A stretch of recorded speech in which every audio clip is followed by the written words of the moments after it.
Hello everyone, welcome back to my channel. So from this video we'll be starting graph series. We'll be learning what is graph, how to represent graph, how different graph algorithms, and how to solve graph problems. We'll be doing a lot of problems. A lot of problems will be from Loveboper DSA sheet. If you are not aware of that, I'll put the link in the description. So let's see what you can expect from this series. First of all, we'll be starting with what is graph. So in this video, we will be learning what is graph and how we can represent graph. After that, we'll be learning graph using adjacency list and graph using adjacency matrix. Then depth first search, breadth first search. These are basic algorithms of graph which are used in every most of the graph problems. So if you do not know these, then you will not be able to solve graph problems. These are very important. Then there are different graph algorithms like Kruskal, Prim's, Dijkstra's, Bellman-Ford, Warshall algorithm. So these we'll be discussing. Separate videos will be on these, and these will be absolutely clear to you. And then we'll be solving a lot of graph problems. So I hope this series will be helpful. So let's get started. So in this video we'll be learning what is graph and how to represent graph. So see. I put this article link in the description. A graph is a data structure that consists of following two components. So see, graph is a data structure. Now we know what is a data structure. Data structure is a way to store, or you can say represent data, right? Way to store data or represent data. So here in graph, what we have? In graph we have two things: nodes and edges, or you can say nodes, or you can say vertices and edges. So see, a finite set of vertices, also called as nodes, a finite set of ordered pair of the form u comma v, called as an edge. The pair is ordered because u v is not same as v and u in case of directed graph. We will discuss this. So see, what is graph? Graph has two things: nodes, vertices. So see, if this is a graph, right? Here 0, 1, 2, 3 and 4. These all things 0, 1, 2, 3 and 4. These are vertices. Vertices, or you can say nodes. Vertices or nodes. Okay. And these lines, these things, right, which are connecting two vertices. So see, this thing which is connecting, this is one vertex, this is one other vertex. So this line which is connecting two vertices, this is called as an edge. This is an edge. Okay. So this is 0, this is one vertex, a vertex, and this is the other vertex. So the edge connects these two vertices together. Okay. And now see, there are two types of graphs. One is the directed graph, and other is your undirected graph. What is difference between these? One is directed graph and other is undirected graph. So see, difference between these is very easy, nothing fancy about it. Directed graph, in this there will be direction in the edge. So if see, this is your graph 1, 2, 3, 4, something like this, and 5 is, let's say, here, something like this. This is your graph. So here see, this edge has no direction. Meaning, suppose you have to go from 1 to 2, you can go from 1 to 2 and you can go from 2 to 1 also. So there is no direction. This is bidirectional. So this is a undirected graph. There is no direction, specific direction. We can go from so see, u comma v. This is your u comma v. You can represent this using an edge using this u comma v. That is edge. This edge you can represent it like this. That this edge is between 1 and 2. U is the starting vertex and v is the ending vertex. Okay, so u is the starting vertex and v is the ending vertex. So this edge which is between 1 and 2, you can represent it like this, u comma v, 1 comma 2. And see, now there is no direction, so you can represent it like this also, u 2 comma 1, that is from 2 to 1 and from 1 to 2. So this is bidirectional. So this is an undirected graph. There is no particular direction, no particular direction, right? Similar. Now what is in directed graph? In directed graph there will be a direction. So see, for example, I take this graph 1 2 3 4 and here I am taking this 5. Now I will have directions, something like this. So see, these are directions. Now what this arrow suggests? This is an arrow, right? So see, 5 and 1. 5 and 1, this is an arrow, means we can go from 5 to 1. We cannot go from 1 to 5. That way it's not possible. So this you can represent it like this only, 5 comma 1. You cannot represent it using 1 comma 5. No, this is not possible because this is a directed edge. It's going from one vertex to the other vertex.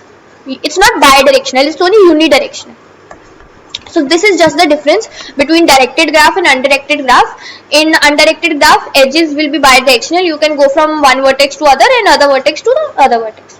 But in directed graph, so see, from 5 to 1 you can go, from 1 to 2 you can go, but from 2 to 3 you cannot go. You can go from 3 to 2 because arrow is from 3 to 2. Similarly, from here, like 3, you can go to 3 and 4. So 3 is your u and 4 is your v. U is the starting vertex and v is the ending vertex. Similarly, from 4 you can go to 5 and from 5 you can go to 1. So similarly, like this. Okay, I hope you understood what graph is. Very easy. Graph is nothing. Graph has two things, vertices and edges, and the collection of vertices and edges is your graph. So this is your graph.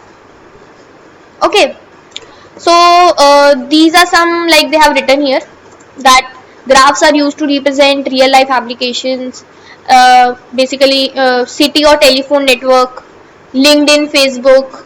For example, see, if we take Facebook example, so we all use Facebook, right? We all use Facebook. So in Facebook, what is there?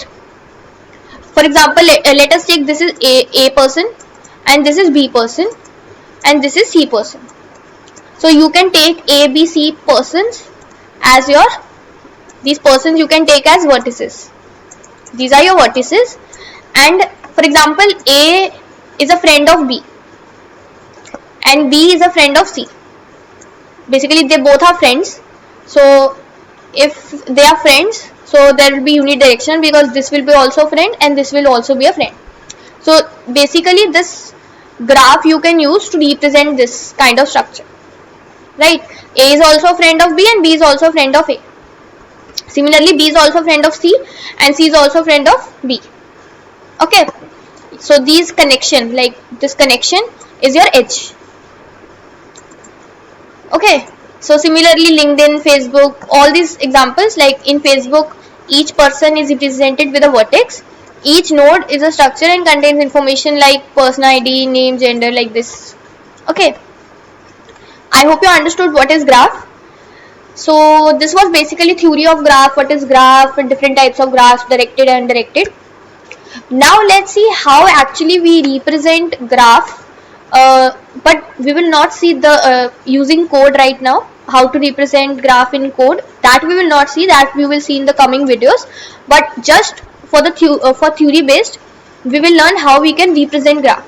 Okay, so see, now we understood that okay, graph is made of two components. There are two components in graph.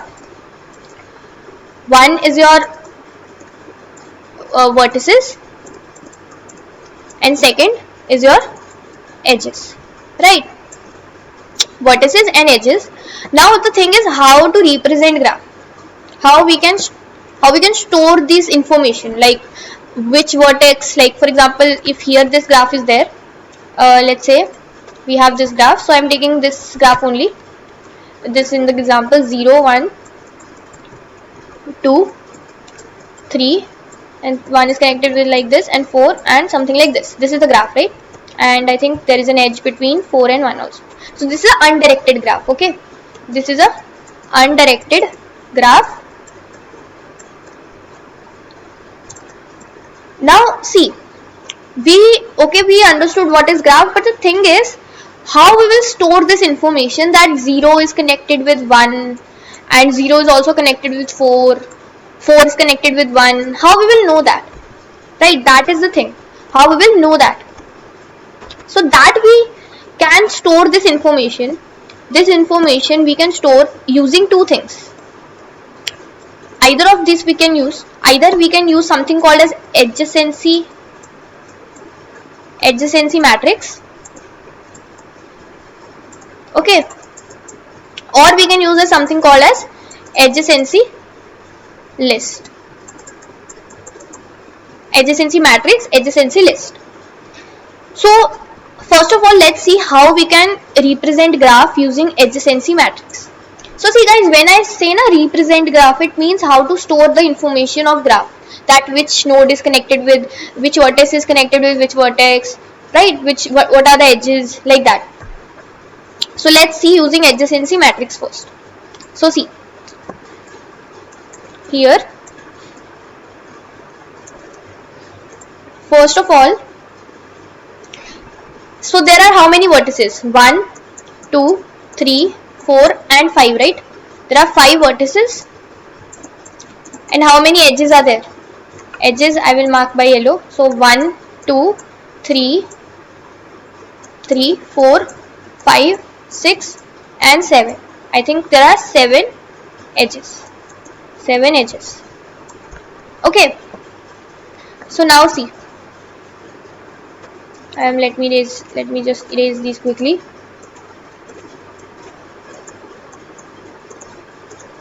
Okay, so see, now how we will represent it using adjacency matrix. So see, there are 5 vertices, so we will be taking a matrix. So see, word is adjacency matrix. Adjacency matrix. So matrix is obviously a 2D array. Matrix is what? A 2D array. So obviously we'll be taking a 2D array, and the size of 2D array will be what? There are 5 vertices, so it will be 5 cross 5. Vertices size, right? 5 cross 5. So 0, 1, 2, 3 and 4. Okay. Similarly, it will be 5 cross 5 matrix. So I am making a 5 cross 5 matrix. 2, 3 and 4. Fine. So this is a 5 cross 5 matrix.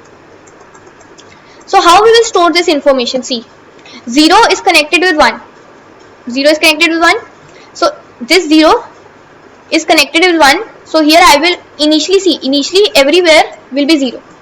So I will write everywhere here will be 0 initially. Here everywhere will be 0. Okay.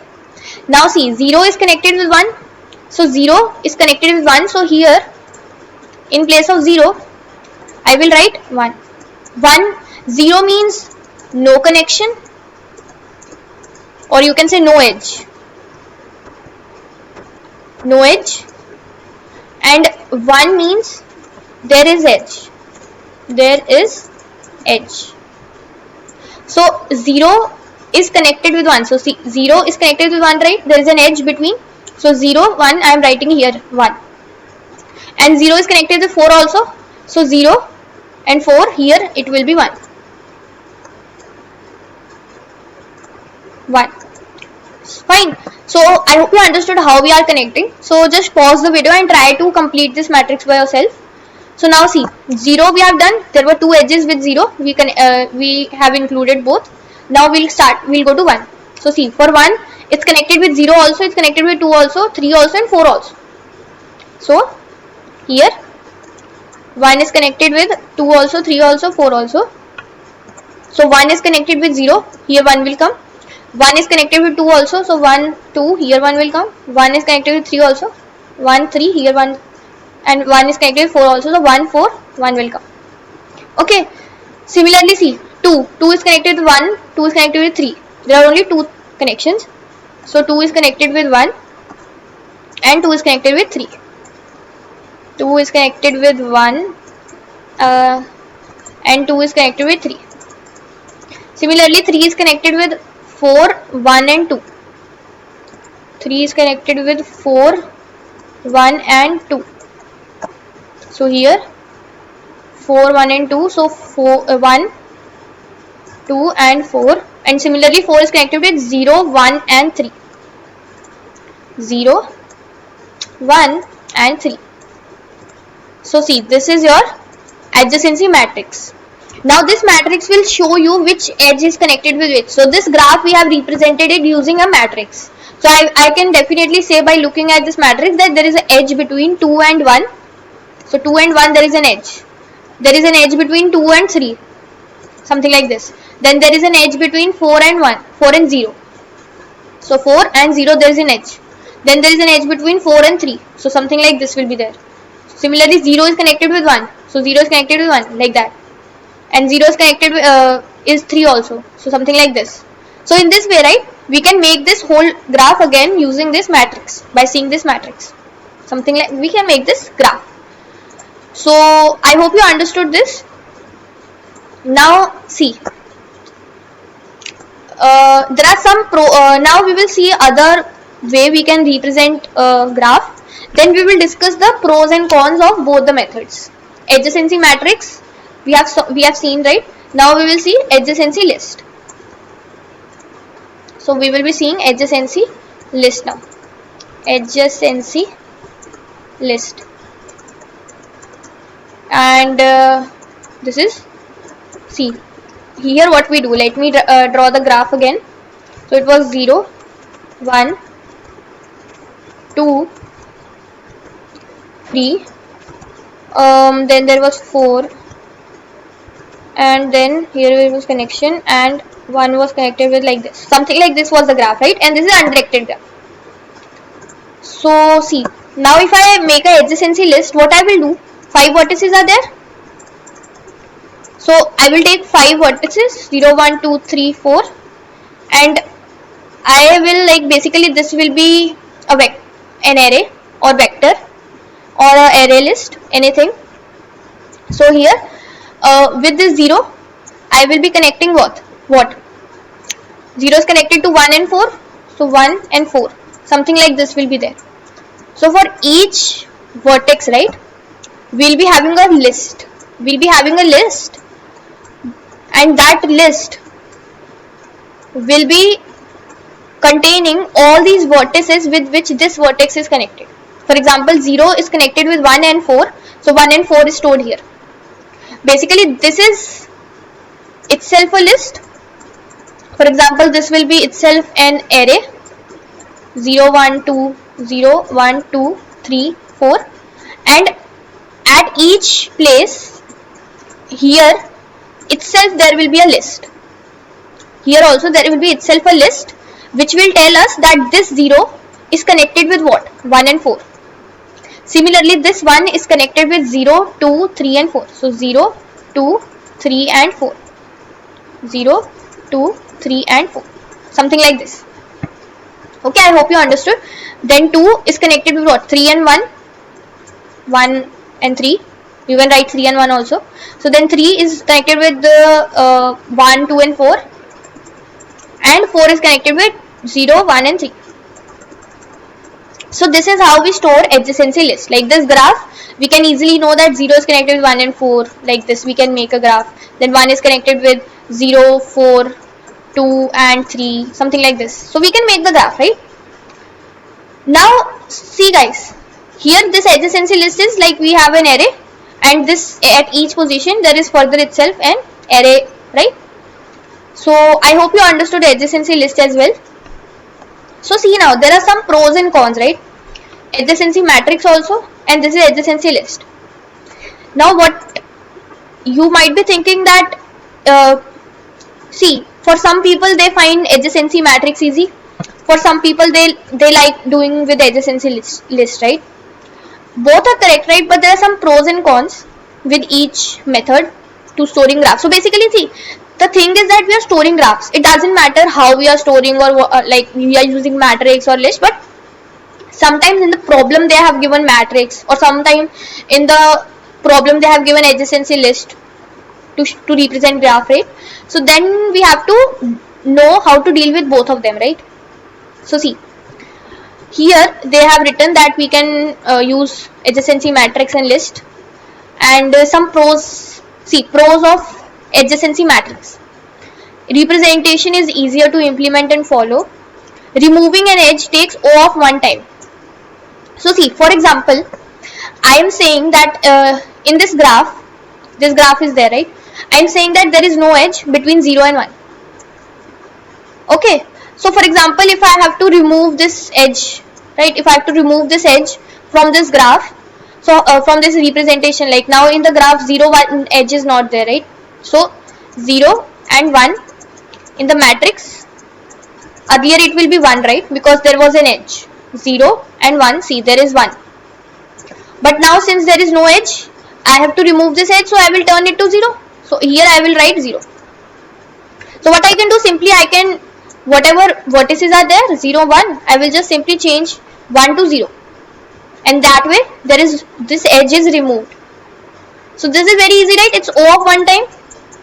No traversal, nothing needed, right? Similar, so removing an edge is O of one time. And so this is one, right? And queries like whether there is an edge from are sufficient. So for example, if someone is asking me that, tell me whether there is an edge between 2 and 3. So I will just simply check whether 2, 3 is equal to 1. If it is, then there is an edge. Yes. So 2 and 3, there is an edge. So this removal and query like whether there is very easy. It's O of one time. But the thing is that this matrix will be taking space, that is vertex into vertex, right? That much space it will take. That is, see, 5 into 5, this matrix is, right? So it will be taking that much space. So con is that it consumes more space. Okay. Now let's see pros and cons of adjacency list. So pros, see, obviously in adjacency list, space is saved, right? If there is an edge, so for example, if there is no edge, so if like this 0 has no edge with anything, right? For example, like it will have an edge, but like if it does not have, so space will be saved, right? Otherwise for this matrix we'll have to have the entire matrix.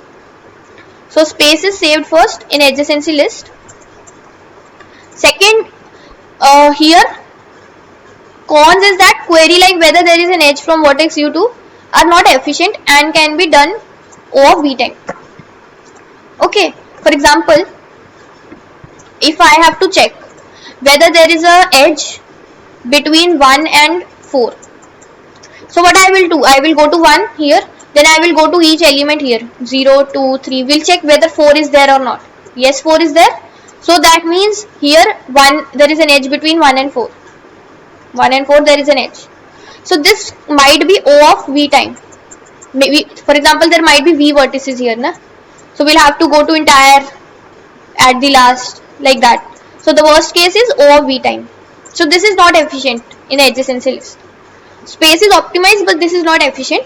So see, both adjacency matrix and list have their own pros and cons. You can use either of them. Sometimes in the problem they have given that only a matrix is there, so you have to deal with that only.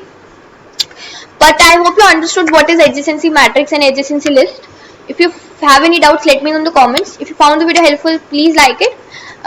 In the next videos, we'll be discussing how to represent graph using adjacency matrix and list, and further graph algorithms we'll be discussing. And please guys, if you like the video, if you found it helpful, please like it, subscribe to my channel, it highly motivates me, and I'll see you in the next video. Thank you.